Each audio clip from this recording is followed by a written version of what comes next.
লিখেছেন কেউ কালো জাদু শিকার হয়ে থাকলে করণীয় কি? আমার শাশুড়ি মারা যাওয়ার সময় তিনি কিছু স্বর্ণালঙ্কার রেখে যান। তখন আমার শ্বশুর জীবিত ছিলেন। সে সময় স্বর্ণগুলো আমরা ভাগাভাগি করিনি, শ্বশুরের কাছেই সংরক্ষিত ছিল। শ্বশুর মারা যাওয়ার পর এখন আমরা বন্টন করতে চাচ্ছি, কিভাবে বন্টন করতে হবে? ইচ্ছার বিরুদ্ধে বিয়ে দিলে অভিভাবকরা কি আল্লাহর কাছে দায়ী হবেন? আমি আমাদের বোনদের কিছু প্রশ্ন উত্তরে চলে যেতে চাই।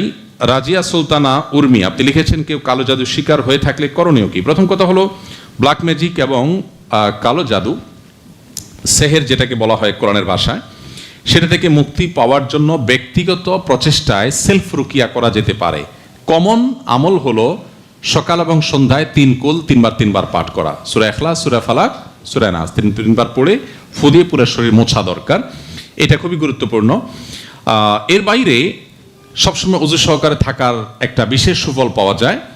আরেকটি হলো 5 ওয়াক্ত নামাজের পর আয়াতুল কুরসি পাঠ করলে শয়তানের আক্রমণ থেকে আল্লাহ তাআলা হেফাজতে রাখেন। এবং রুকিয়ার বিভিন্ন অডিও আছে, সেই অডিওগুলো শোনা, বাসা বাড়িতে উচ্চস্বরে তেলাওয়াত করা। একটা জিনিস আমাদের সমাজ থেকে হারিয়ে গেছে, এর মধ্যে সে একটা অন্যতম, মানে যে জিনিসটার কথা বলতে চাচ্ছি সেটা হলো যে কোরআনে কারীমের তেলাওয়াত। অনেক জিনিস হারিয়ে গেছে, এর মধ্যে অন্যতম হলো কোরআনের তেলাওয়াত হারিয়ে গেছে। এখন কোরআন তেলাওয়াত অনেকে করলেও নীরবে করেন।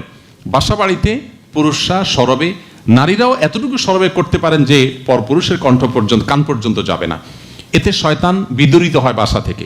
এর বাইরে আরও কিছু ছোট ছোট ইনিশিয়েটিভ আছে যেগুলো আমাদের নেওয়া উচিত।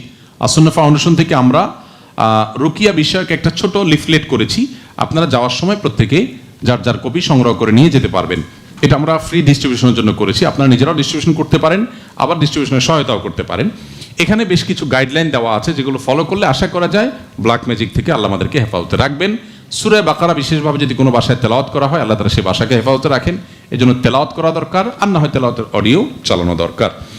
মালিকা পারভিন লিখেছেন আমার শাশুড়ি মারা যাওয়ার সময় তিনি কিছু স্বর্ণালঙ্কার রেখে যান। তখন আমার শ্বশুর জীবিত ছিলেন। সে সময় স্বর্ণগুলো আমরা ভাগাভাগি করিনি, শ্বশুরের কাছেই সংরক্ষিত ছিল। শ্বশুর মারা যাওয়ার পর এখন আমরা বন্টন করতে চাচ্ছি, কিভাবে বন্টন করতে হবে? বোন মালিকা পারভিন, আপনার প্রশ্ন উত্তর হলো যে আপনার শাশুড়ি মারা যাওয়ার সময় তার স্বামী সহ, আপনার শাশুড়ি অর্থাৎ শ্বশুর আপনার, তিনি সহ যদি অন্য ওয়ারিসরা জীবিত থেকে থাকেন, তাহলে সেক্ষেত্রে মিরাস নীতি অনুসারে তাদের সবার মধ্যে বন্টন হয়ে যাবে। এটাই হলো শরিয়ার নির্দেশনা। আবিদা সুলতানা লিখেছেন ইচ্ছার বিরুদ্ধে বিয়ে দিলে অভিভাবকরা কি আল্লাহর কাছে দায়ী হবেন? একটু আগে আমাদের এক ভাই প্রশ্ন করেছেন, অনেকটা কাছাকাছি প্রশ্ন, খুবই গুরুত্বপূর্ণ প্রশ্ন। কোনো মেয়েকে বা কোনো ছেলেকে বাবা মা বলপূর্বক, জোরপূর্বক তাদের মতের বিরুদ্ধে গিয়ে কোনো সিদ্ধান্ত চাপিয়ে দিয়ে বিবাহ করতে বাধ্য করবার এখতিয়ার ইসলাম কোনো বাবা মাকে দেয়নি। কিন্তু সেই সাথে আবার এটাও মাথায় রাখতে হবে যে সন্তানের ভালো মন্দ সন্তানের চাইতে বেশিরভাগ ক্ষেত্রেই বাবা মারা ভালো বোঝেন। সন্তান নিজে বেশি ভালো বুঝতে গিয়ে যে সিদ্ধান্তটা নেয়, অনেক ক্ষেত্রে দেখা যায় পরবর্তীতে সে বুঝতে পারে সে ভুল করে ফেলেছে, কিন্তু তখন তার আর কামব্যাক করার সুযোগ থাকে না। এই জায়গাটাতে ব্যালেন্স করা গুরুত্বপূর্ণ। কোনো বাবা মার ভিতরে দিন নেই, আল্লাহর ভয় নেই, বিচক্ষণতা নেই, এরকম বাবা মা, তার গাইডলাইন আমাদের জন্য ক্ষতিকর হতে পারে। কিন্তু ইন জেনারেল বাবা মা সন্তানের কল্যাণ চায় এবং অভিজ্ঞতার কারণে তারা পাত্রপাত্রী নির্বাচনের ক্ষেত্রে অনেক দিক বিবেচনা করতে পারে। তারুণ্যের যে উচ্ছলতা আছে সেটার কারণে আমরা অনেকে সেটাকে সঠিকভাবে বিবেচনা করতে পারি না। এই জন্য তাদের সিদ্ধান্তকে শ্রদ্ধা জানানো উচিত, প্রায়োরিটি দেওয়া উচিত, সন্তানের কর্তব্য। বাট মা বাবার কর্তব্য কোনো সিদ্ধান্ত চাপিয়ে না দেওয়া। তারা মতামত দিতে পারেন, সন্তান হিসাবে সেই মতামতকে মূল্যায়ন করা উচিত পজিটিভলি, সেটাও ঠিক আছে। কিন্তু কোনো বাবা মার এই এখতিয়ার নাই যে আমি এই জায়গায় তোমাকে বিয়ে দেবে, এখানেই তোমার করতে হবে, জোর করে করাবো, এটার এখতিয়ার নাই। এখন কথা হলো, অপ্রাপ্ত বয়স্ক কোনো সন্তানকে যদি বাবা মা এরকম করেন, তাহলে প্রাপ্তবয়স্ক হওয়ার পর বাবা মার দেওয়া বিয়ের ব্যাপারে তিনি এখতিয়ার রাখেন, সেটাকে কন্টিনিউ করবেন না করবেন না, এটা হলো শরিয়ার বিধানের কথা বলছি।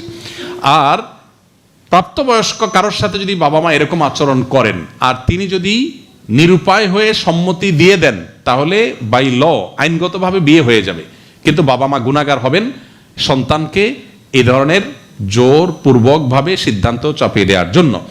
এক্ষেত্রে সন্তানের মত এবং স্বাধীনতাটা অনেক গুরুত্বপূর্ণ। শরিয়া কি পরিমাণ ব্যক্তি স্বাধীনতা দিয়েছে সেটা আমরা অনেকেই হয়তো জানি না। কেনাবেচা বলুন, লেনদেন বলুন, এই সমস্ত ক্ষেত্রে প্রত্যেকটা মানুষকে শতভাগ স্বাধীনতা ইসলাম দিয়েছে। আপনি স্বামী স্ত্রীর মধ্যে সম্পদের যে ব্যাপারটা আছে, এখানে স্ত্রীর সম্পদের শতভাগ এখতিয়ার স্ত্রীর, সেখানে স্বামীর কোনো হস্তক্ষেপ করবার কোনো সুযোগ ইসলাম রাখেনি। আমরা অনেকেই মনে করি যে ইসলাম বোধহয় আমাদের হাত পা বেঁধে দিয়েছে, ইসলামকে এরকম নেগেটিভলি প্রমাণ করার বা প্রচার করার একটা প্রচেষ্টা আমাদের সমাজে আমরা দেখতে পাই। তো এক্ষেত্রে বোন আবিদা সুলতান, আপনাকে বলবো যে বাবা মা যদি ইচ্ছার বিরুদ্ধে সন্তানকে বিবাহের ব্যাপারে কোনো মত চাপিয়ে দেন, আর সন্তান যদি সে চাপ সহ্য করে ইয়েস বলে ফেলে, কবুল বলে ফেলে, তাহলে বিয়ে হয়ে যাবে, কিন্তু বাবা মা এর জন্য গুনাহগার হবেন। এবং পরবর্তীতে যথাযথ নিয়মে তিনি যদি মনে করেন তিনি ক্ষতিগ্রস্ত হয়েছেন, অবশ্যই তিনি প্রতিকার চাওয়ার শরীয়ী কারণ থাকতে পারে।